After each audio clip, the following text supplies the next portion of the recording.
Okay, hello, welcome back to My Time with Lynn. This is episode 5, if you can believe it. We're that far off the ground.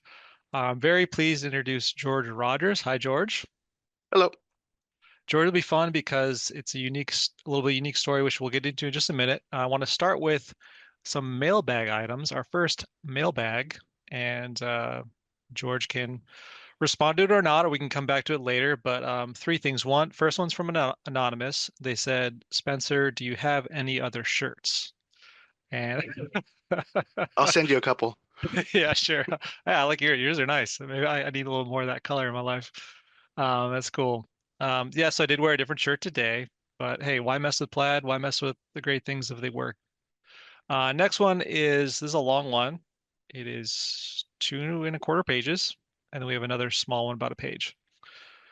So this one is a pseudonym. It's written by Buck Turgidson, which I would love it if you all knew where that was from, our audience. Fun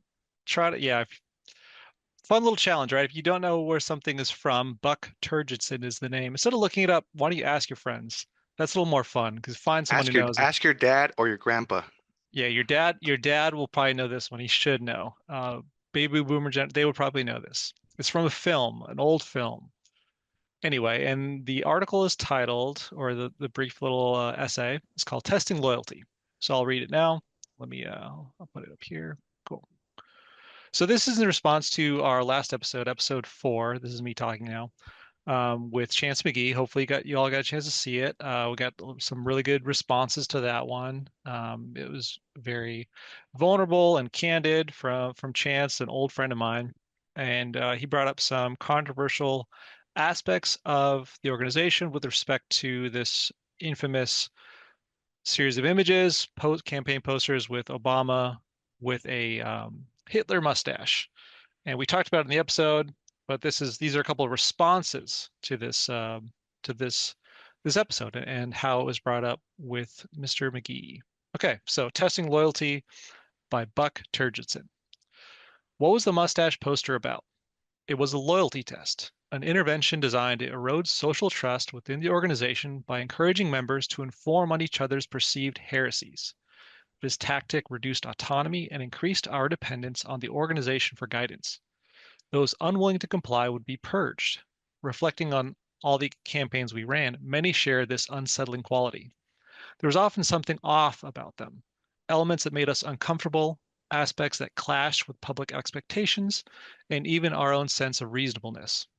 Sometimes it was the title, sometimes the imagery, sometimes the very substance of the campaign itself. Take, for instance, our pamphlet Children of Satan. Side note, this was an early series of pamphlets begun around 2003, initially criticizing the Iraq War and the neoconservative foreign policy, right? And that's Center for was um, the PNAC, PNAC. Yeah, Project for New American Century. Thank you very much, Project. Thank you very much. Okay, so back to the article. So take for instance our pamphlet Children of Satan. The title was immediately off-putting. At the time, I thought the content offered an esoteric but compelling analysis of the forces behind U.S. foreign policy. But the title? I wasn't Christian, I didn't believe in Satan, and the title had little to do with the pamphlet's actual content. Sure, it grabbed attention, but it also raised religious hackles and served as a distraction. Then came Children of Satan 2, The Beast Man. What the fuck was a beast man? Why were we discussing executioners again? It was a mix of esotericism and childishness. Next was Children of Satan 3, The Sexual Congress for Cultural Freedom. Sexual Congress? And finally, Children of Satan 4, Dick Cheney's Schmittlerian Drive for Dictatorship. And I actually forgot about that one.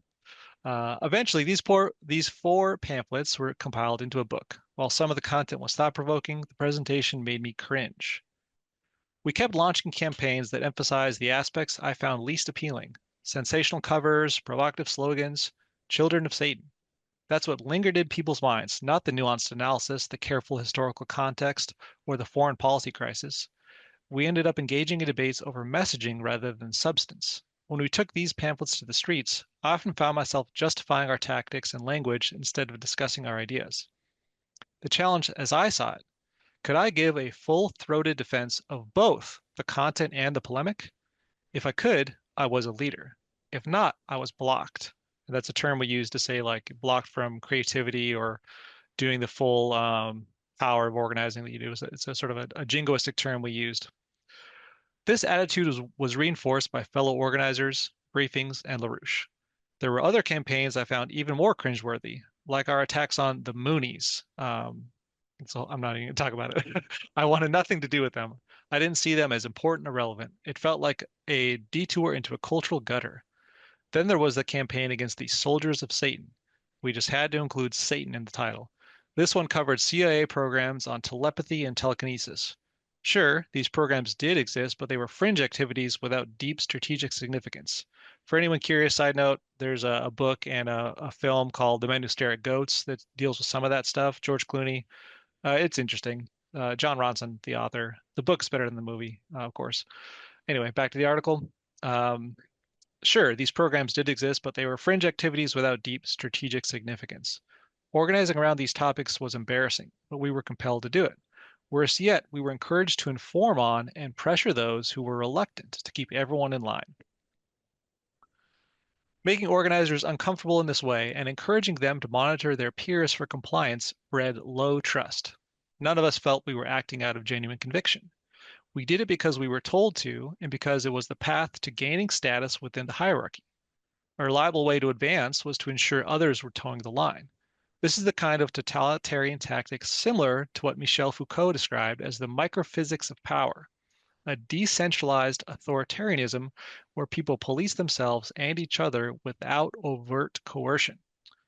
Another allegiance testing campaign was our policy.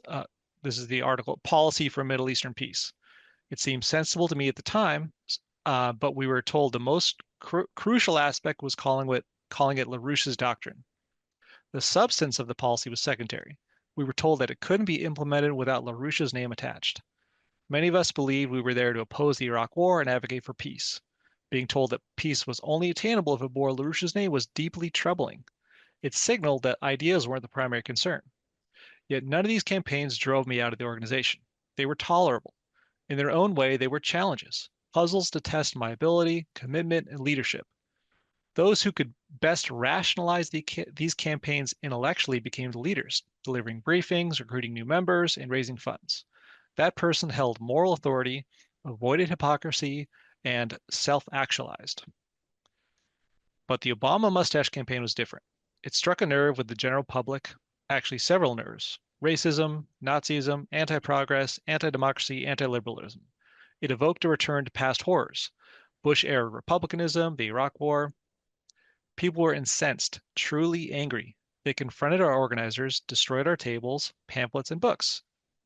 We found ourselves in fistfights and brawls. And on top of that, none of us harbored strong feelings about it. Yes, we had a critique of healthcare policy, but no one seriously believed Obama was literally Hitler or that stormtroopers would start rounding people up. It was hyperbolic rhetoric, and deep down we all knew it. But the slogans and images, that's what people reacted to. That's what we suffered physical and psychological harm for. Most of us had joined during the Bush years, drawn by opposition to 9/11, the Iraq War, and neoconservatism. We'd spent years criticizing Bush, Cheney, Ayn Rand, and libertarianism while defending Bill Clinton, even campaigning for John Kerry. We wanted to reform the Democratic Party, bringing it back to the roots of FDR and the New Deal. We revered Martin Luther King and the Civil Rights Movement. Now, with the first African American president, a Democrat, leading the country out of the Iraq War and the Great Recession, however slowly, we launched a campaign more vitriolic than Children of Satan. It was jarring for me and many other youth members. We were no longer youth. We were adults. The conjunctural crisis that had brought us to the movement, war and economic collapse, had occurred, but the center held. The idea of recruiting 10,000 youth to take over the country had once seemed plausible, even after LaRouche's 2004 presidential campaign ended. Now, we had no presidential campaign. The new enemy image, Obama, lacked plausibility, and we weren't recruiting. So what were we doing? The youth, quote unquote, retreated inward to video production, security, the basement. We turned away from the royal road and down the narrow path. We were failing the loyalty test, focusing on personal intellectual development that had little to do with the outside world. There was no path to power, no movement, no new renaissance. We had reverted to a monastic model, a small group of intellectuals, custodians of arcane knowledge hobbling through an imagined new dark age. Wow. Powerful stuff.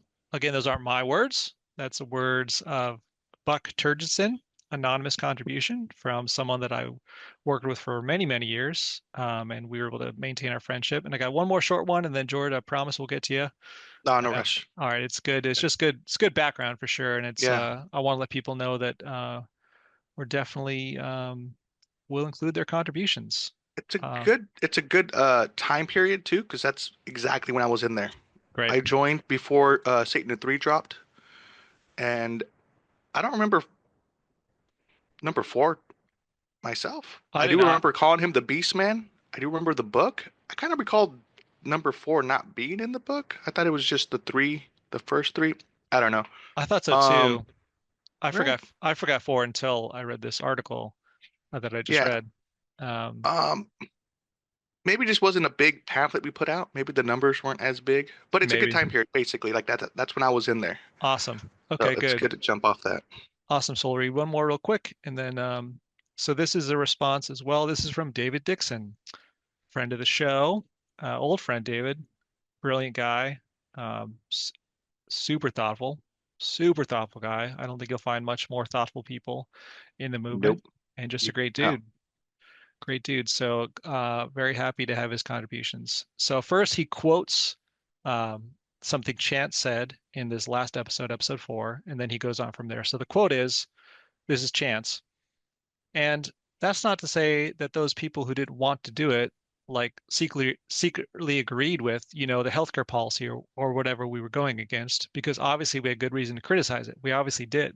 So he's talking about Chance talking about the healthcare policy, right?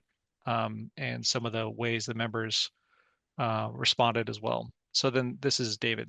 He says, before the poster was made, but shortly after the long legislative process that culminated in the Affordable Care and Patient Protection Act began, we ran a bland boilerplate leaflet supporting John Conyers' Medicare for All bill. I remember this little leaflet. We staked out our position in the healthcare debate as for universal health insurance. I'll never forget deploying with that leaflet because there was never a more open and even grateful response from the DC think tankers and bureaucrats to our presence. These were people we encountered every week at the metro stations. They knew who we were. They knew what to expect from us when they saw us at the metro station. They had their opinions, and most of them were going to take and then immediately trash our stuff. Despite our entrenched relationship with these people and the tension that made it so uncomfortable to deploy in that city, I encountered probably a half dozen people who personally thanked me and us for promoting universal health insurance. They were excited at the prospect of that policy becoming reality in the US. It wasn't going to happen, but no one really knew that yet. Dozens of people happily took our leaflets because they wanted them. It was a strange deployment to the 14th and I Street McPherson Square metro stop. Months later, long after the mustache poster had been unveiled, I remember another organizer arguing with a progressive dude in DuPont Circle about universal health insurance. They agreed that the best policy was universal health insurance and that Obama should be pursuing it. What they vehemently disagreed about was how to persuade people to support it. The progressive dude was so angry at us for the mustache. He was flabbergasted by the way this organizer could so sensibly support something reasonable. On the one hand, sorry, I'm going to reread that. He was flabbergasted by the way that this organizer could so sensibly support something reasonable on the one hand and rationally promote something else so obviously wrong. This organizer tried his hardest to defend the poster, but didn't get anywhere with the dude. I don't think his heart was in it by that point. Okay, so great feedback and encourage anyone. I'll put my email address up here as always. Happy to receive and read it anonymously or with your name, or we use a pseudonym there from Buck Turgidson. Anyway, so good background and kind of just a good follow-up to Chance's discussion last week, which really got a lot of positive feedback, and people are excited to have Chance back. But we will turn it over to our guest for the day, who was patiently waiting here, George Rodgers. I'm happy to do this. It's fun for me because, George and I were in the organization in the youth movement at the same time, but we never met in person. And we connected as a result of me launching this series, which is great. Like I didn't think I'd meet new people that were in the organization with me, like, and we just hadn't met. So it's kind of Yeah. a special treat for me. So I dealer's choice, George. You could talk about respond to what we just read, or we can get to it later, or just go into how you came across the organization and start with that. I think let's respond to what we just read. The LaRouche doctrine was, I think, the focal point of my being in the movement. It Okay. was completely about the war, the Iraq war. Like I wouldn't have joined LaRouche, I wouldn't have sought out LaRouche, I wouldn't have been so interested in LaRouche had it not been for the war. Um, I was I think I was 18 years old when 9/11 happened. It happened right after I graduated high school. Same, So yeah, so same. Yep. it was that summer, and during that summer, I got an internship at a TV station that did all the local commercials. Like actually would get like the Jack in the Box national spots, and we'd put them on. I'd encode them and stuff. But we also did advertising for people locally. Like so, we would go out, write a script, take video, direct it, edit it, and then encode it and put it on uh, right next to the Jack in the Box commercials, right? Um, and so that summer I interned there, and then I got hired. I think my first day of work was 9/11. Like it was Oh wow. 9/11 was my first day of actual going to start getting paid. Wow. And so like, when I was an intern, um, I would get there on time, more or less, but my parents were taking me. But now I had my car because I was about to start my work for reals. And I'm taking a shower and I hear my mom scream, "We're getting attacked! We're getting attacked!" And I remember like I put my towel on and I come out and CNN's on the TV, one tower's up. No, I think both towers are up, and then all of a sudden it just goes do do do do do do do. And I was like, oh, I was like, what? It was super surreal. And I remember driving to work, and I remember like crying. I was like crying. I was like, oh man, this is bad. Like I felt empathy and just like sorrow, and it made me feel like I think everyone felt it, right? Like the pool, like, oh shoot, we're getting attacked. We're American. Like this is our country's been it's our responsibility to defend ourselves. I don't know, there's a lot of weird emotions going on. Not weird, new, like real strong emotions. Sure. So I get to work and everyone's like looking at me like I'm like, because even though I was 18, like they knew I was the political guy already. Yeah. And like, um, I was like, I don't know. This is new. This is completely new to me. I don't know how to react. But we had to do our work that day. We had things that were pending. A lot of news was turned on, and then we get a guy. He comes in with a turban, right? This is where I learn definitively the difference between a Sikh person, a Hindu person, and a Muslim person. Uh, these guys came in, and they looked wild-eyed, to be honest. Like they looked like, fuck, because what they just and they told us, look, someone killed a Sikh guy in Yuma, which is like a town over from where we're at, right? It's like 45 minutes, maybe 60 miles. They're like, someone just killed one of our brothers. One of our Sikh brothers just got murdered because they thought he was a Muslim. Whoa. So we needed like we need to run a spot to tell people we're not Muslim, which Yeah. sounds wild, like Sure. um but I guess, Hollywood or cartoons had depicted Muslims as turban wearing beard guys, and they were in trouble. And like maybe a lot of people don't know, but Sikhs are like pillars of their communities. They're like Sure. top notch, like they call them tier bro tier people. Um, you can always go into a Sikh temple. They will feed you, they will clothe you. They'll probably even like give you a place to stay. Um, but one of the highest paid demographics in our country, if not the highest. Like they go to school, they do everything right. And these guys, I saw that day that they were absolutely pillars of their community. So I have to go to the Chamber of Commerce. It's like 9 o'clock or like 8 o'clock at night. On and I have to get this commercial done to run in the morning. And so I kind of came, maybe it wasn't that late, maybe like let's say like 6 or 7. It was dark outside. And they showed up and it was like all of them. Like every Sikh person I imagine in the Imperial Valley was there, and they had photos and they spoke and I took notes. And basically like the crux of the commercial I ended up doing was like a montage of these people's families, and part of it is like to show like how normal they are. Like we dress normal, we act normal. Sure. Look, our kids wear football uniforms, our kids wear cheerleader outfits, like they're involved in extracurricular activities, like they're and like them at the park, them at Disneyland, Yeah. and then it turns into a flag, and basically the commercial's like, we're not Muslim. Wow. We're not Muslim, and even though we are like even the Muslims, they're Americans. We're all Americans here. Like, please don't keep killing us. Like, it was like a, and I don't, uh, so that was my indoctrination to uh, that war. Like Hmm. that war just really, like I knew it was coming too. Like my dad told me he was like, we're going to invade Iraq, and I was like, but he's like, this is to invade Iraq. Like, this is like the next day, if not later that day. He's like, this is Sure. all like, no matter what happens here, no matter who did it, we're going into Iraq. And so I think that little tidbit kind of like let me kind of look into it. And I remember being at that office after hours, right?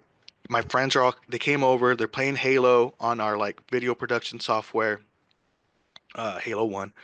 We're having a LAN party. And I'm looking at PNAC. I remember I come across PNAC, I'm like, Project for New American Century. And then I'm like, I read it, and it's like, all we need is like a new Pearl Harbor type event, and we can invade Iraq. And I was all, and I Yeah. called my friends over. I was like, dude, read this. And they're like, that's conspiracy stuff. And I'm like, that's them. Yeah. They signed it. Like, and I think this like the concrete reality of this document that is these people just and like I think like no one reacted to it, it seemed like, right? Maybe it was just like I was too young and too in the bubble to like not be aware of like books coming out and like more academic people or like higher people like talking about these things. And Hmm. so, my what I could get a hold of was maybe like an Adbusters, or I had a subscription to The Economist, I had a subscription to The Atlantic in high school, uh Rolling Stone. So I was consuming a lot of media, but no one was talking about Project for New American Century. Yeah. And it's so like, well, there was so much inconsistency in what was happening. Hmm. Oh, we found a passport on the floor. And maybe now in hindsight, like, yeah, maybe that's possible. Like the plane hits, it pops out, or like the momentum launches everything out the plane onto the floor. But Hmm. in the moment, it's like fire's so hot. It burnt steel. It can't burn a passport. Sure. And maybe like the FBI, they do plant these things because they know it's them, so they need to get the ball rolling. And they show up. They already know they fucked up. They were supposed to be watching these guys. Um, but yeah, like that that conspiracy atmosphere just kept moving until I found LaRouche. Hmm. Where like part of it was no one was talking about it, and Yeah. it felt like my personal crusade. Hmm. And then I come across someone introduces me to someone that's in the movement because they're like, stop being a little leftist, anti-consumerist guy, anti-imperialist, and like, check out this. And so I make a phone call, and this guy just starts like, one, he's browbeating me. Hmm. He's browbeating the shit out of me into accepting a lot of stuff until like he passes me to another contact Hmm. who does not, he can actually answer my questions. There's no need to browbeat. Yeah. He actually makes me ask more. I'm like, oh shit, I have to like read more stuff now. But uh, I go, and yeah, well, immediately like the Lynn papers, the new stuff is talking about PNAC. Yeah. And so I was like home. It felt like, Sure. uh, but yeah, that's yeah. The Children of Satan. It made sense to me like it's poetic. You know, they're the children of satanic ideology, Sure. of treating man like beast, of imperialism. Hmm. So And funny that it's juxtaposed against like a lot of their supporters were more the religious right. So it's kind of like an irony, it's for at the time anyway, and also as Buck pointed out, you know, most of the people being more on the left side, being like anti-war, anti-neoconservatism, it's a little bit like got that edgy quality too, but like similar, like I responded more to the critique of neoconservatism. Like, okay, these guys they seem to be the only people calling out neoconservatism, and like mhm, any rational person can tell you this is not a good plan. The for New American Century, you read their stuff, they were spelling out what they wanted to do in the late 90s, and it's all the same people that are now in the administration: Paul Wolfowitz, Rumsfeld, Dick Cheney, et cetera. Like, Richard go Pearl. Richard Pearl. Yeah, I forgot about him. Go down the list and it's all there. So sorry to interrupt, but just to No, go buttress ahead. that point, but buttress that point, yeah. So you see them and they're talking about the things that seem so obvious to you.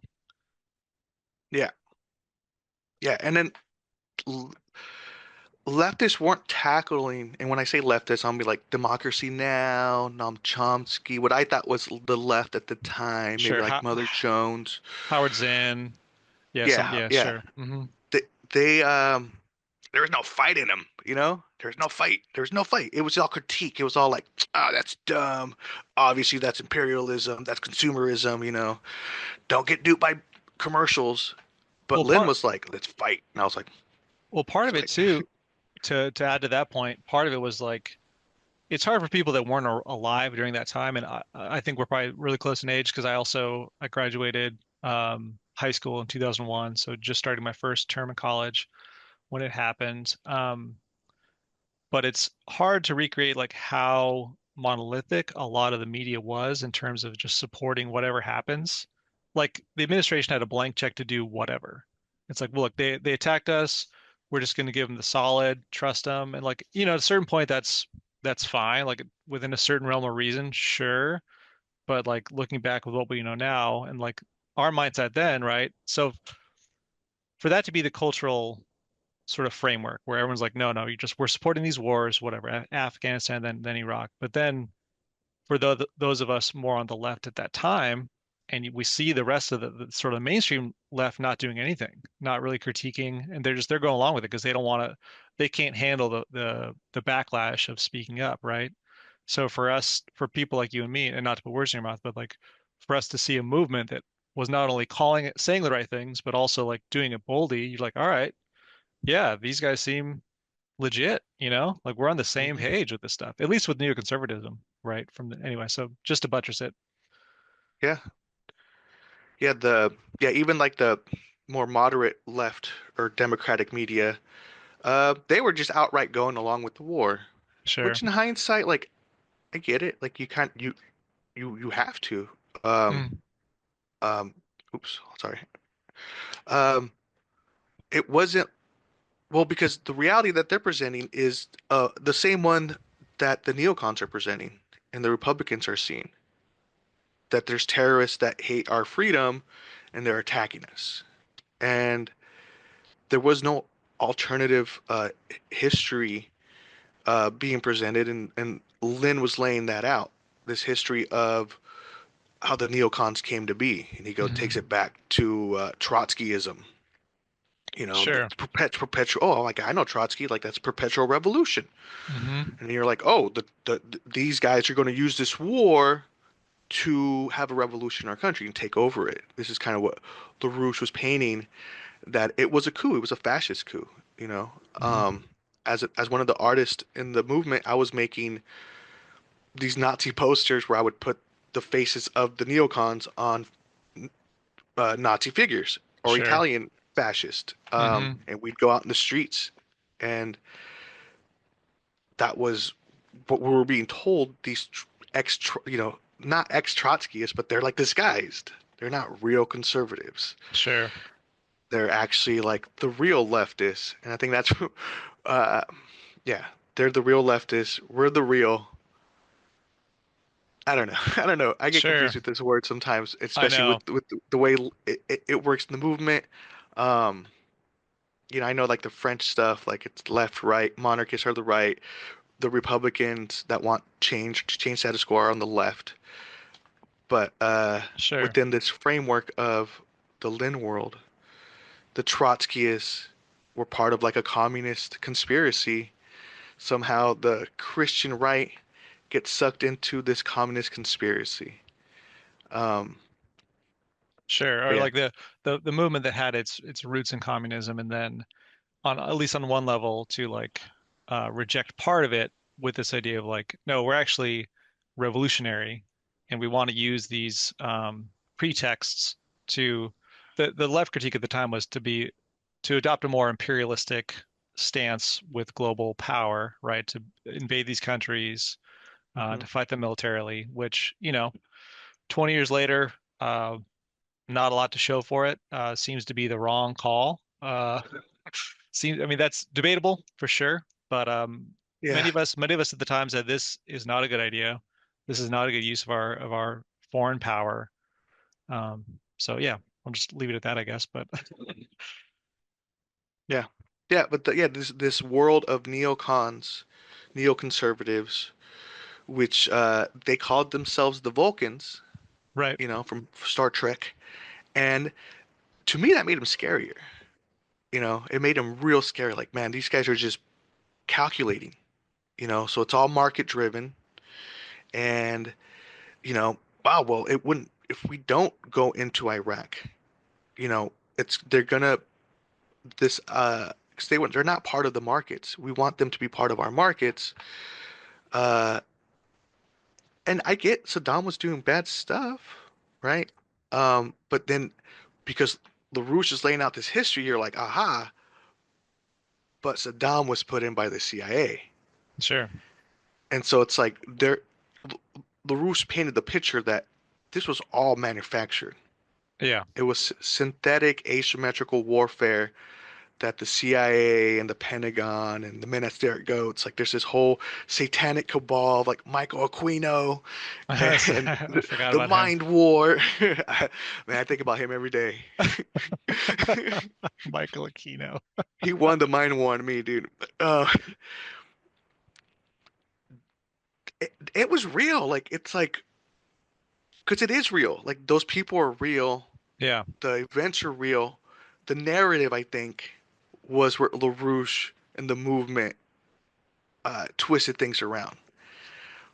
But the fact that I could look at real people and be like, Michael Aquino wrote this, yeah, and military generals were reading this, sure, and then there's like these programs, and it's like, it seems scary. It yeah, seems scary because they're being painted as the bad guy. Um, right now, with hindsight, I could say that that scary aspect is what kept me and moved me. But now I see America as way less bad, and I see some of these things as way less bad and more attempts at like empirically the world's gotten better. You can't argue that the world's gotten better, or sure. it's hard to argue against that the world's gotten better, so much better than it used to be. Even when I was growing up in the 90s, those commercials about like Africans starving, Yeah, which were very impactful on me, and I think they were supposed to be. Um, That's not happening no more. There's a lot less starvation going on globally. 100% now. There's a, you might be familiar. Have you heard of that book, Enlightenment Now by Steven Pinker?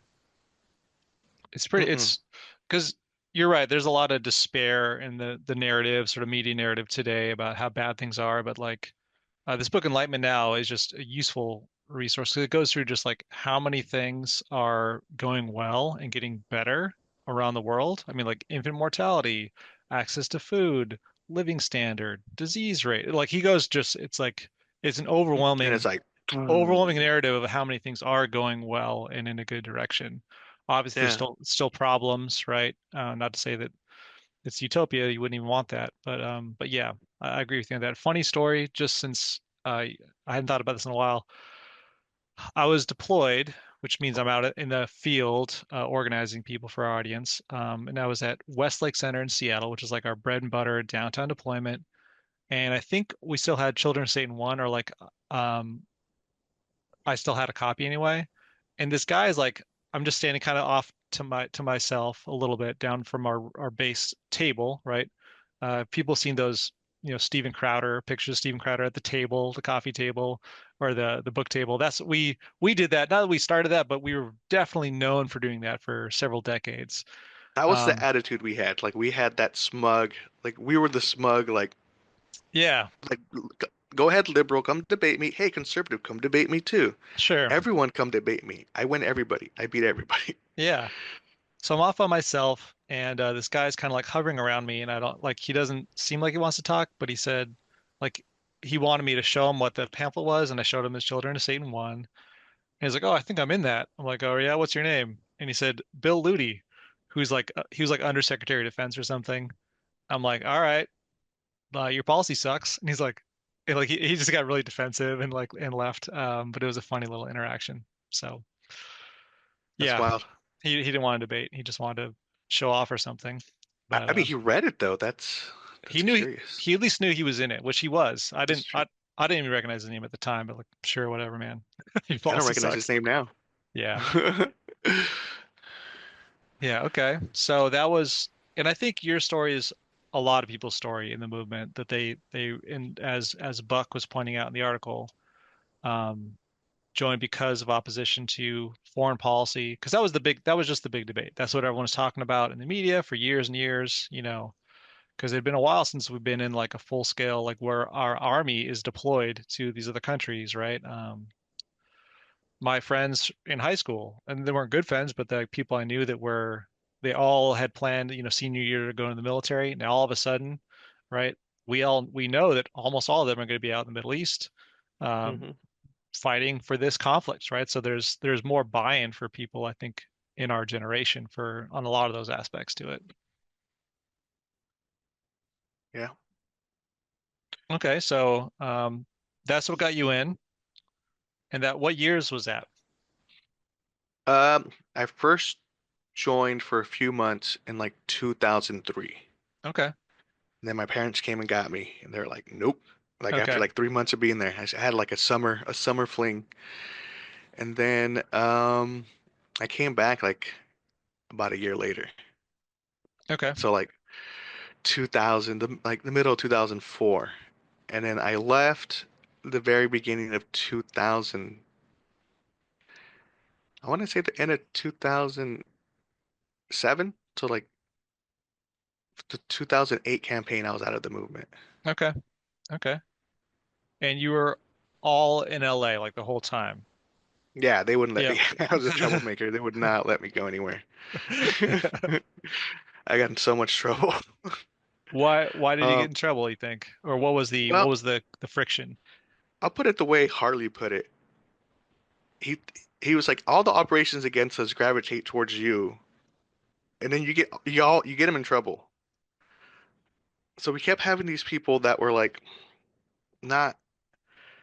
Well, one was this girl that like literally poisoned one of the members, and I was Okay. there, and I wouldn't drink the tea though. They're like, drink this tea, drink this tea. And I was like, no, the vibe was wrong. There was some guy playing jazz, first of all, in this like house we were invited to, so that was bad. Yeah. And then just the pressure, and then um, we ended up meeting a member who was good at fixing cars. He had a big green van. You might remember him. We Hmm. took we took this other guy to the hospital, and they like pumped his stomach out. Um, Was it like well, mushrooms or something? Or well, you don't have to I say, want to but talk. No, I don't know. Like, I don't think me or the guy that took him know, but the doctors came out and like I want to like refresh this with him, but like they were like, yeah, he had like poisons in his stomach, okay. and yeah, they had to put charcoal in him, and he threw up, and then we took him home. He was all messed up, but Oh wow. it we were like I lived in like the sauna behind the York house. Okay. There was like the sauna in between this ex-member's house and like 10 current members, all boys, right? It was all boys, Sure. no girls allowed. And I was in the sauna, and so there was this young guy that always wanted to come hang out, Hmm. because like I'm not gonna bop him on the head. I'm not gonna tell him to do this, or I can let him be himself and just talk about himself and his life. And but the lady that lived in the house behind the York house was gone, and she had a house sitter. And that girl was involved. Like her parents were like focused on the family in Texas. Okay. They were like part of these groups, and yeah, a bunch of like she's like, oh, come hang out. And I was like, okay, whatever. But then she like had a special tea, and I wouldn't drink it. And yeah, it got this little guy's name was Dustin. He wasn't there long, but he was young, and there that was one example. But that was like the bad one. I almost got kicked out. Um, but it came down to like, well, like he's the one that helped him. Like I could have just like been like, oh, you don't feel good, sleep it off, Yeah. because he couldn't talk. And I think we had smoked weed. I think they had weed, Mm-hmm. and we both smoked weed, I suppose. Um, but I was like, maybe he's having a reaction to it. Sure. Um, but no, I got up and I got the green van guy, and I was like, dude, super emergency. I know it's like 4 in the morning. Sure. We gotta take this guy to the hospital. Yeah. And that was one of them. Other ones were like, yeah, there's a police involvement a few times. We got shot at. Mm-hmm. We got shot at like almost in a drive-by. We were driving with some members downtown, and we Mm-hmm. weren't supposed to be out there. And there was like a club, and a guy like I hit a guy. He's running and he runs into the car, and I stop and he looks at me, and I look over. He looks over and there's a guy with like like an Uzi, I guess. Maybe it Uh-huh. wasn't Uzi because the way it shot, like I'm familiar with guns, it had like a weak caliber sound, and he didn't hit the guy. Uh-huh. um, but it was like and like the guy that was shooting while he's shooting looks at me. He like makes eye contact, and I was just like, uh. Then he stops shooting and he puts the gun down and we drive off. Yeah. And so like my conscious, I was like, oh my God, because like I see the guy run and like jump into a parking garage. Mm-hmm. And so like I can like not get in trouble or I could do the right thing, call the cops. Because maybe this guy got shot. And so I Yeah. call the cops. And then the cops show up and they call me back on my cell phone. And I come and like describe the scene, what happened. And then we actually tracked down where the guy that was getting shot at went. Mm-hmm. And he like he dropped like over 10 feet Oh and wow. like kept running. Yeah. So like where he dropped, one, you could see like just the impact mark of like, I don't know, like just his sweat or something. Sure. And like there was a bunch of like business cards. His wallet was there. He Wow. dropped all he just took off running. Uh but yeah, that got me in trouble. Uh what else? A few other things, but yeah, I Yeah. almost kicked out a few times. So they would talk about sending me places, and then like it was always like Harley would be like, because Phil would want to send me, but Harley would be like, nah, no, we're not sending you nowhere. You're a liability. And it's true because I would sometimes be out, make a contact, and then they invite me to a party, and I'd go, and I'd take a member or two. Yeah. I'd That's go funny. back and be like, hey, I got a party over here. Let's go. You reminded Um, me, you reminded me of we had this discussion and this process of like agents or like purported agents to like infiltrate our group, right? And we were always very mindful of that. The way we would describe it at the time was as like counterintelligence operations. So, we ran intelligence operations with our magazine and such. And then it would be the the way it was described was like these other intelligence groups, and whether it was like CIA, FBI, or whatever, it could be foreign intelligence. Back in the 80s, it was like maybe more foreign intelligence than FBI. But they said like, oh, well, they're sending people in to mess with us. And so we were always very like mindful of that. I know one local, and that is one local office, had like someone putting like pornographic pictures in their mailboxes for a series of weeks. And this happened like to to the members, yeah, at the members' houses. our members, Our members. they're mad about free porn. Back in the day, they were, yeah. They thought it was just a psychological operation, yeah. I would have Uh, been like giggity giggity. No, I get but it though. That's how you break members, because like the the sexual repression, it's a tool that even the Nazis use, like the no masturbating thing. Like Proud Boys do it.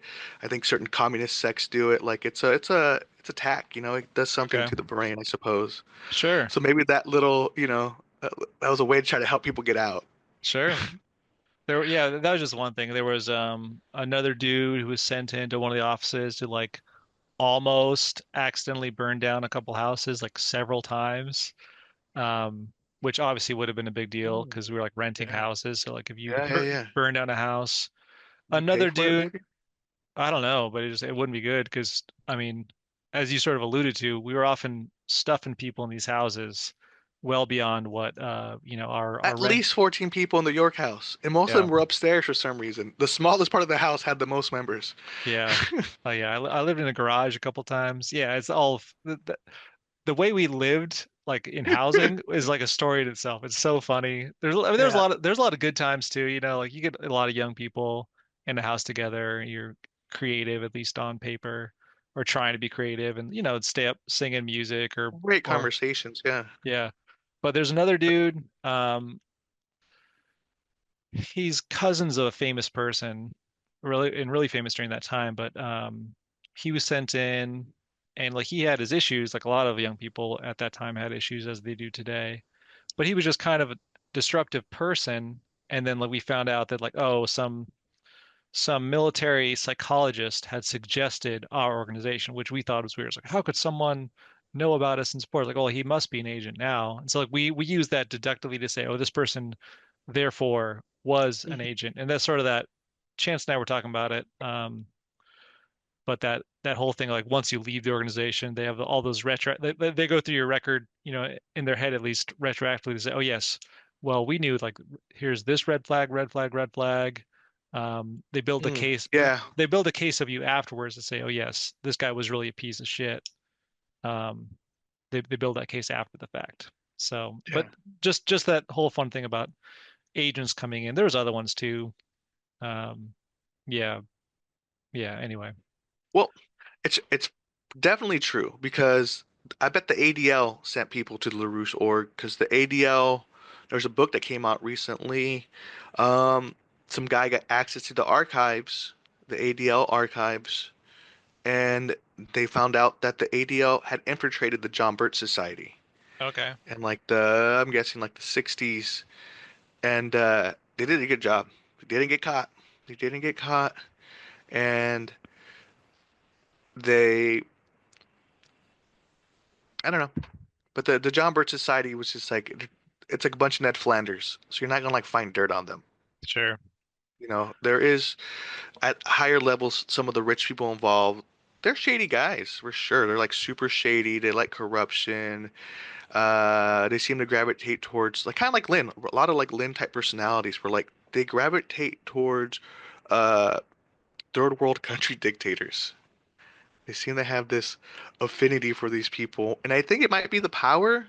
Uh-huh. Um, the John Birch Society, uh, like Lynn, had this strange Americana to them, Okay. where it's almost like, is this a veil? Is this that famous expression of like fascism wrapped in the American flag? Why Hmm. are they so patriotic? Um, but then they have this like connection and sometimes partnership with like foreign dictators. Hmm. And based on what I know from the John Birch Society, and its founders, they're industrialists that want lower regulations, lower taxes, Hmm. lower, less oversight. And in hindsight, I wonder if like LaRouche operated like this, but unlike the John Birch Society, um, LaRouche opened up a bunch of shit. Like he opened up the Pandora's box, like history and science, and like at least let us, we're kind of like little regular people, like we don't. we didn't go to Ivy League schools. We didn't go to like private schools, most of us. And I see now that some people like that do have access to this information, not because it's hidden, but just because it's above our pay grade or something. Sure. Um, and yeah, it gave us a lot of important insights into history, science, and be able to connect it and see like uh, how human beings, how you know, we have a connection to that as much as anybody else does. And the John Birch Society does that, but more to just America. Sure. LaRouche is like presenting you this global fight.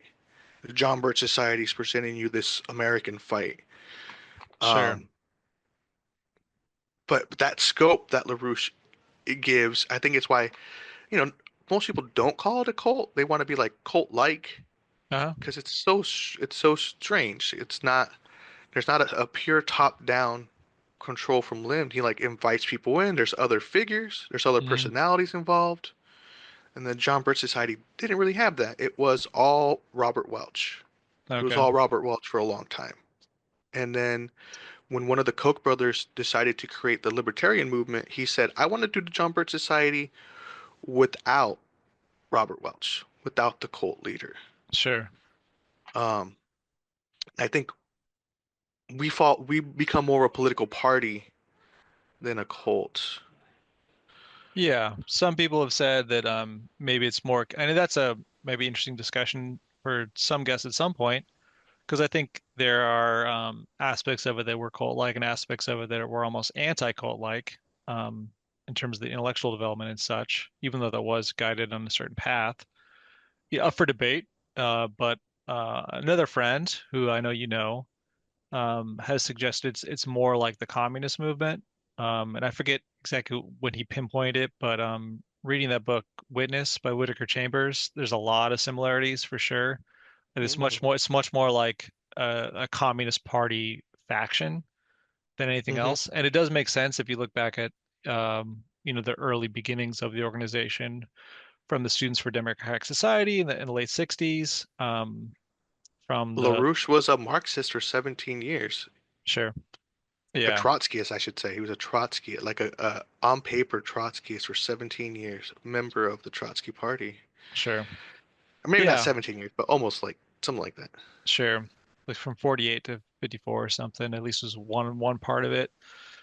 Yeah, Yeah, but yeah, to that's such a long time. Like the sure. guy was alive so long that like But even he was like just. it kind of goes back to the thing about the neocons, because even though no like sort of average person would assume that Dick Cheney was like a communist, right, or Donald Rumsfeld, but part of it was they adopted a lot of the policies and a lot of the thinking, even though they put it in different forms. You know what I Mm, mean? yeah. Quick cleanup point on your earlier question to answer part of your question. I know I couldn't remember the guy's name, so I looked up Mordecai Levy was this one dude he was ADL, had this sub faction called the JDO, and they were the more militant part of it. But he had infiltrated the LaRouche's organization in the early 80s, and the famous TV confrontation with them. I forget the show. Um, it was almost like that 80s version of Jerry Springer. I forget the guy's Yeah, I know. name. Yeah. Yeah, Morton, Robert Morton, yeah, Robert Moore. Yeah, that something like that. sounds yeah, something just like that. Yeah, I know who you're talking about. Yeah, that guy's nuts. it was a I s- crazy show. It was like yeah, Is that the one where LaRouche is on it? yeah, LaRouche and then Mordecai's like calling him out. Do you have the Yeah, full episode? it's somewhere. It's Oh somewhere. man. Okay. We can find it and put it in the show notes. Because it's probably on YouTube, to be Dude, honest. that show's wild. Yeah, I think he goes on there talking about the AIDS stuff. The AIDS skeptic. Yeah, yeah.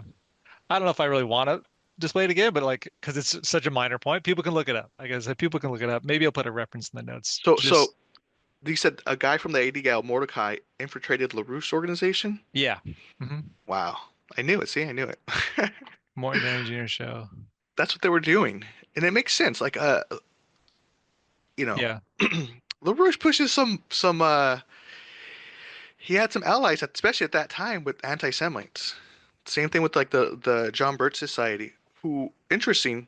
Um, Bobby Kennedy, when he was in charge of investigations, I guess in the early 60s, they investigated the John Birch Society, right? Trying to Okay. see if they're not Nazis or they're up to something bad. And the record came out like, well, they're not really doing anything wrong. But we did find this interesting. Their organizational structure is the same as the Communist Party. Sure. You And so talking about, Robert Welch, go ahead. Sorry. who's like super anti-communist, comes out and goes like, well, duh, because if it was democratic, like I would lose the control. They would infiltrate me. I have to run it like this way. This is the only way to run it. Sure. And it's like, mm. Yeah. Okay, buddy. Yeah. Yeah. I mean, there's certain like it makes sense you have certain like more maybe monarchical or republican forms of structure for organizations.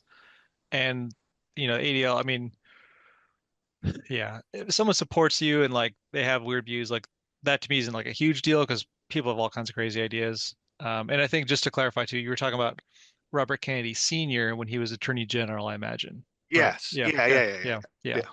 Yeah. Yeah. Not that Bobby Kennedy Jr. would be doing that in the 60s as No. a 10-year-old.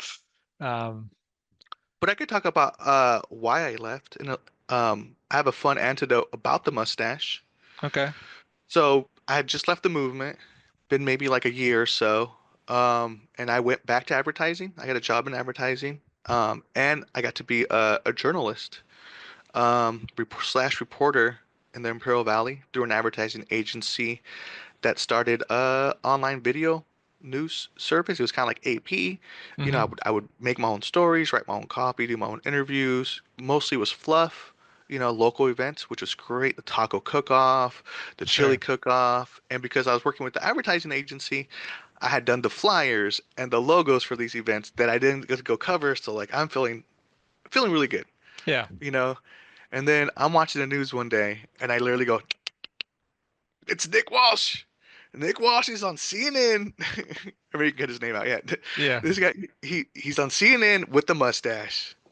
And then a couple days later, again, here they are doing this, doing that. It was like kind of wild.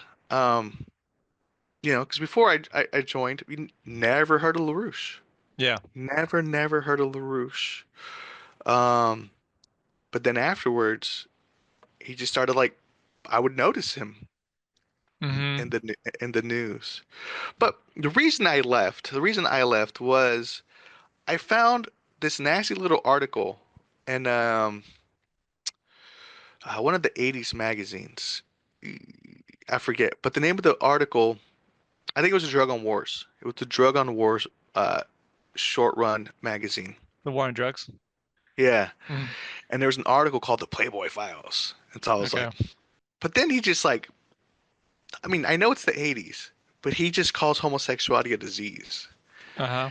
And I was like, oh, that's dehumanizing. You could say morally wrong, and I'm still with you. You're not a terrible. That's your opinion and your own values. Yeah. I don't see anything wrong with someone holding that opinion. But calling it a disease, well, what do you do with diseases? You eradicate them. That's Yeah. what no good. You don't want a disease. You want to eradicate it. And this is during the quarantine stuff. And You mean with that just the AIDS quarantine yeah, discussion yes, yeah. I think Prop 64. in 69, I think, Yeah. or 67. And Yeah. I was like, it was too much. And I brought it up to like certain members, and I was like, hey, they're like, well, it was in the 80s. Yeah. And I was like, mm. It just sat wrong with me. And I didn't get I guess I wanted some outrage from people, Uh-huh. you know, um, and it just spooked me out. And then there was, Harley was giving this briefing one day, and he was talking about some guy, and he was explaining to him how they would fix the economy, Hmm. what they would do. And he says the guy then said to me, well, that sounds like National Socialism. And I said, yes, but National Socialism done right. And I was like, that's too many red flags. I was like, that's too many red flags. Like, I love this. These are my homies. Like, I feel like no one else in the world is talking about these ideas in this kind of way. Like, no one's trying to use like the pool of human knowledge and uh, igniting cognition and young Americans' brains to get them to like create solutions and better the world. But I was like, fuck, it feels, I don't know. There's too many red flags. I have to move on. I'm not, Yeah. and unfortunately, I could be honest, I didn't do enough of the work that maybe could have kept me around longer. Uh-huh. Because I was always 1 foot in, 1 foot out. It's always, I was in LA, I was from a small town. Hmm. So anytime anyone wanted to hang out, they'd come get me. But yeah, I moved out. But part of it, so like I stayed in contact with people, the Hmm. ones that didn't like. There was one member, he was like, I reached out to him, and he was like, "Oh, I'm told not to talk to you because like you're posting bad stuff about us." Yeah. Which, man, I was not. I Hmm. was not. I was a member of this thing called the Art Conspiracy, and I had an Art Conspiracy account, and people would talk about me, and people knew I was tied in with LaRouche because I was one of the popular members of this like early social media site. And Hmm. not only did I have my own little page, I had this like we started this communal page, which was called the Art Pirates, which got a lot of traction because we would take other people's artwork. It was mostly me. We would take other people's artwork and like collage it Hmm. and make it and like put like I was basically making memes before like memes were memes, Yeah. and I was like being funny because we knew who this person was and we knew what this kind of person was. So we'd put, we'd let the memes talk. And yeah, I wasn't me, but I think because it was like Pop Quiz Kid, LaRouche, well that's George, you know, and Okay. but it wasn't. Maybe it wasn't even true. Maybe it was just something they said. They had nothing to base it on. Uh, but I still wanted to do the stuff. I was still like interested in the mission, you Hmm. know. And I even like some members from LA came down and we did like a little documentary in Mexicali because it's like a real kind of it's a it's a very progressive city, but it has Hmm. like all of a sudden it's like here's a super sweet baseball stadium, and all these cool eateries, and then Hmm. like people living in huts, Okay. you know, their houses are made of tires. Yeah. You know, there's no running water, no electricity. They're just, and this was, 2012 still, 2011. And I had left in 2008, the Hmm. beginning, or maybe like sometime, maybe the end of 2007. Sure. Um,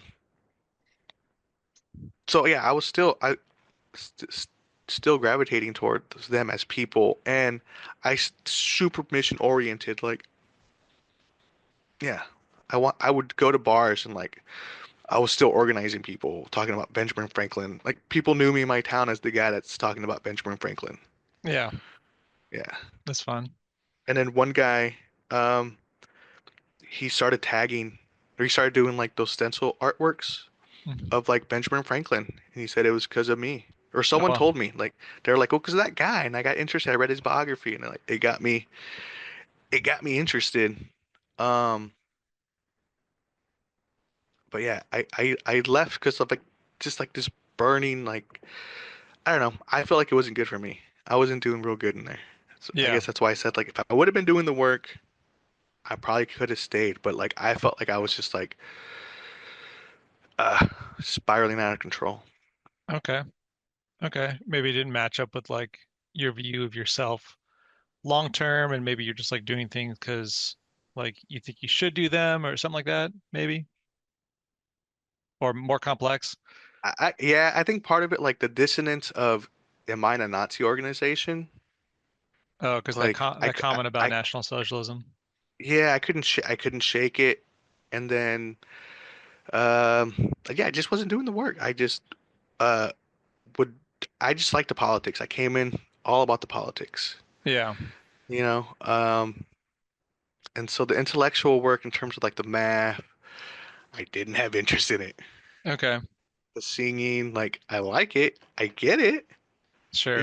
like I get it, like it makes me a better thinker, But this is all hindsight. At the moment, it's not anything I needed. I just wanted like organize people. I just love briefing people. Hmm. Um, yeah, educating people. But that stuff, like if I needed it, I could get into it, or I could ask a question to someone to give me the answers. Sure, Because I understood it, did not know how to do it, don't get it. sure.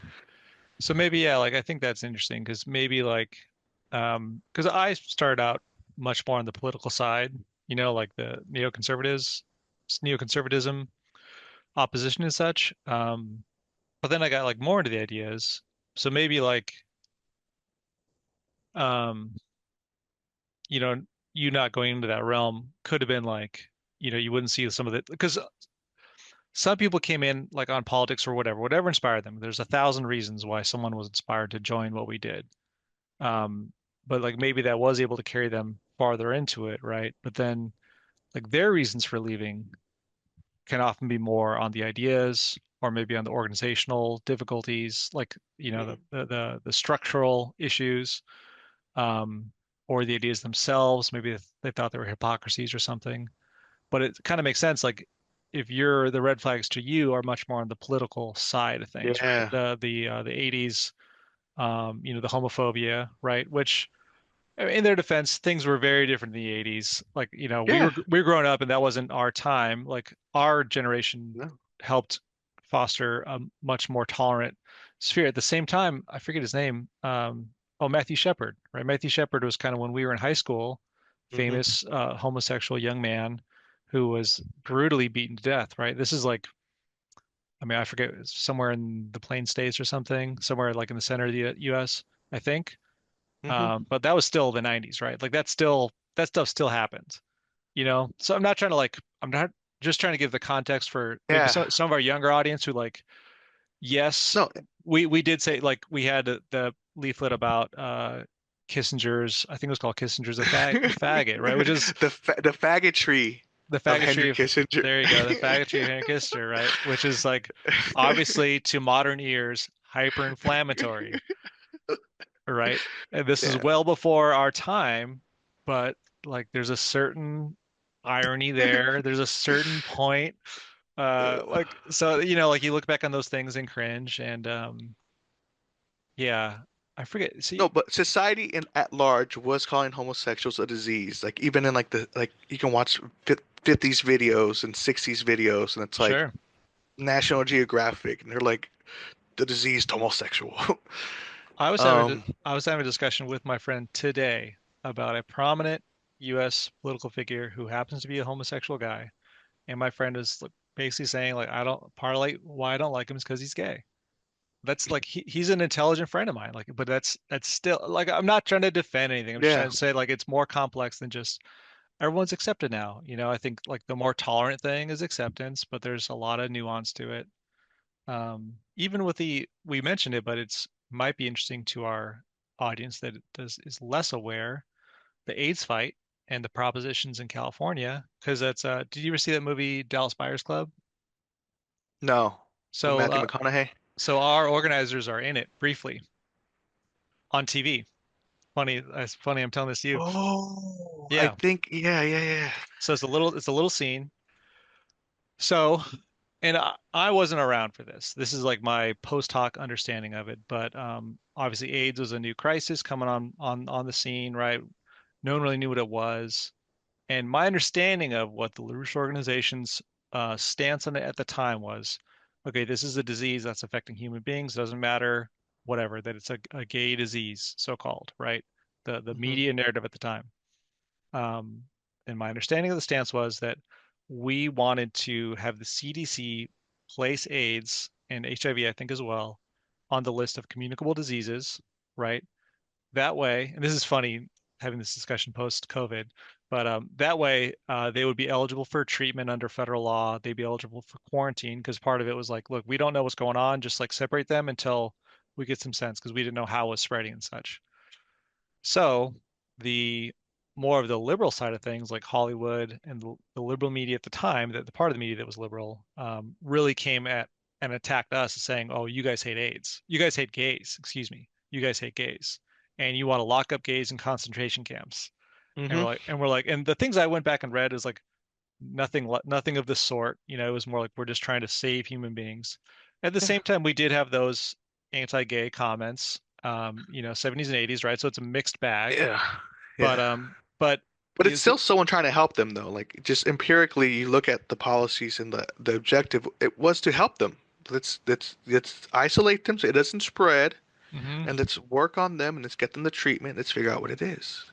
And even in the Dallas Buyers Club, it was if for those that have seen that movie, we were supporting the kinds of things that the character Matthew McConaughey was trying to do, like give them funding, give them medicine, this kind of thing, like Mm. put it on the CDC's list. That way it qualifies for treatment, because we just no one knew, but it was scary. It was scaring the crap out of everybody.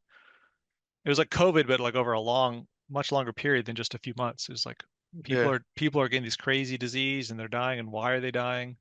So anyway, just to like give a little bit of context for our, people that don't know what that was, but so you'll hear things like, oh, LaRouche is anti-gay or something, but it's the cut swords twice, Yeah, there was no like actual like anti-gay policies. There's plenty of gay people in the movement, particularly the youth movement.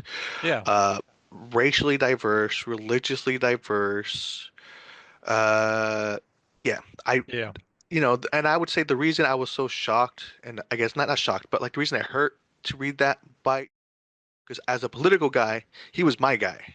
sure, He was like my favorite guy out of the yeah, the Avengers. He was like this guy knows everything, and like when he yeah, would come visit, I would stay with him till he left. He's like, okay, I'm out, because I yeah, would be like, oh, what about this? And what about that? What about that? And he would just like, shoosh, douche. He knew everything. sure, He yeah, was, yeah. yeah, And so when I heard him hyper say that, I knowledgeable, was like, no.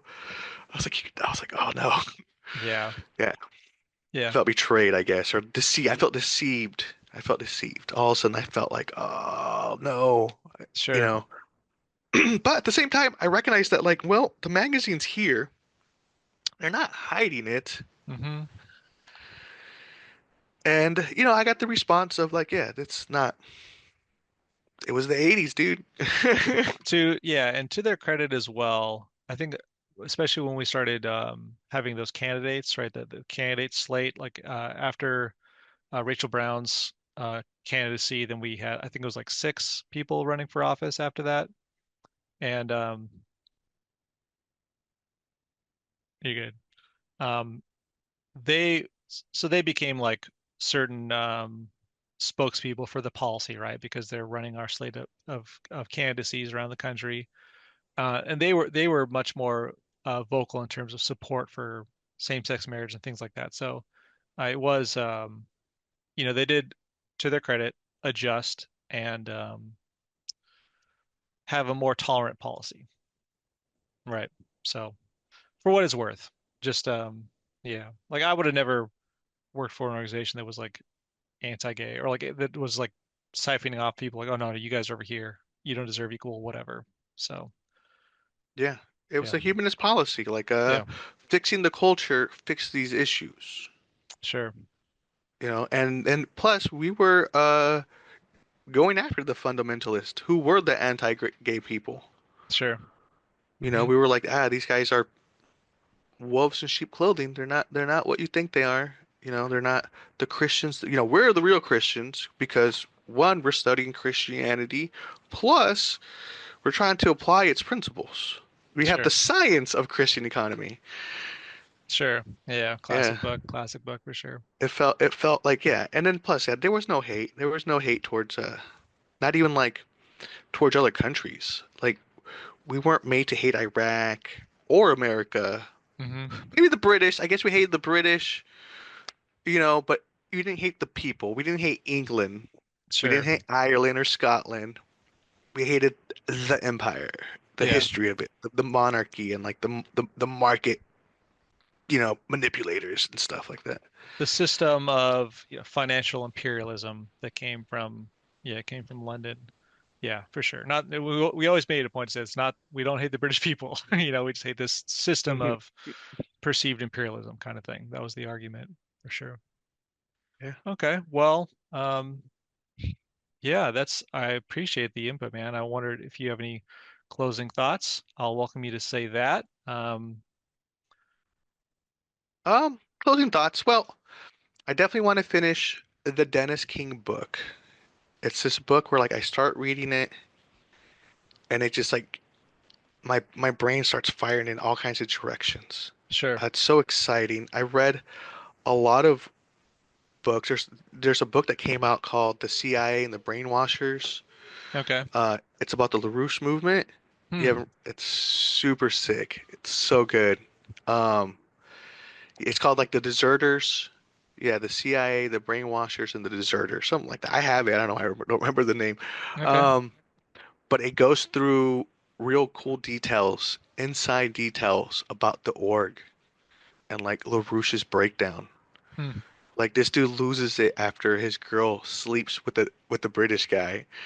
Um, Oh, talking about the thing from the Carol 70s. White, Sure. Dennis White, I think, and he just Chris White. that's where Chris White, he just Hmm. spirals like, but it's got a lot of like you're there as it's happening and it's so great. But the Dennis King book does that too. Like it's such a different time period that I'm curious in it. I'm just curious about it. I want to come back. I'm saying, I guess that's my final thoughts. I want to come back with like more knowledge about like the org, because I do have opinions on it. Like I've gotten really interested in like the John Birch Society Hmm. because I feel like it's our doppelganger. Okay. It's the LaRouche doppelganger. Sure. It's the right wing version of LaRouche's like left wing um, populism, like Interesting. right wing populist, left wing populist. Interesting. But they have the same bad guys. They have the same people. And I Sure. learned that when LaRouche died, I was like, I'm gonna read everything. I'm gonna read everyone's thoughts on this. And so like found the president at the time of the John Birch Society. He said, "This dude, super great, super awesome. He's got the right. He knows the problems. He knows who the bad guys are, but he's got the wrong solutions. Sure. Everything else, he's good." And I was like, huh. I did a little puppy tilt. I was like, what the? And then that's how I kind of started to like reintroduce myself into I guess like fringe politics. Sure. I started, and this is like before the pandemic, um, the intersectionality of like the far left and the far right, Hmm. because I felt like LaRouche was the intersexuality of the far left and the far right. He Sure. pushed both. He pushed both successfully. Um, and a lot of us, the guys that hang out, um, you know, 4 years ago when I first came around to them, I was like, it's all going to turn into LaRouche stuff. It's all going to be LaRouche stuff. And now it's like, yeah, it seems like a lot of LaRouche stuff out there. The whole like America Fest. Um, what are the other ones? Well, there's a bunch of like tours going around, or like kind of like right wing Christian nationalist kind of tours. Michael Flint's involved in some of them. Uh, but it's heavy LaRouche vibes.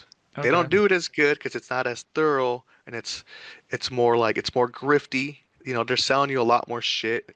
Sure. Uh, but yeah, I feel like there's a certain relevance, uh, particularly in America, to the LaRouche movement, and I think there's more to dig out. Um, Okay. yeah, yeah, Interesting. Yeah, well, yeah, I'd love you to come back, of course. I appreciate your time today. It'd be fun even to get like maybe the other side of it. If someone wanted to come we could do a little debate or something. But who knows? Like yeah. anyone, as always, anyone who is interested in coming on, like here's my email. Um, Reach out if you have comments, like we read at the beginning, of course, anonymous or with your name, as we had today with Dave. But well, thank you, George. I really appreciate it. Thanks for coming Hey, on. thank you. Yeah. Yeah, anytime.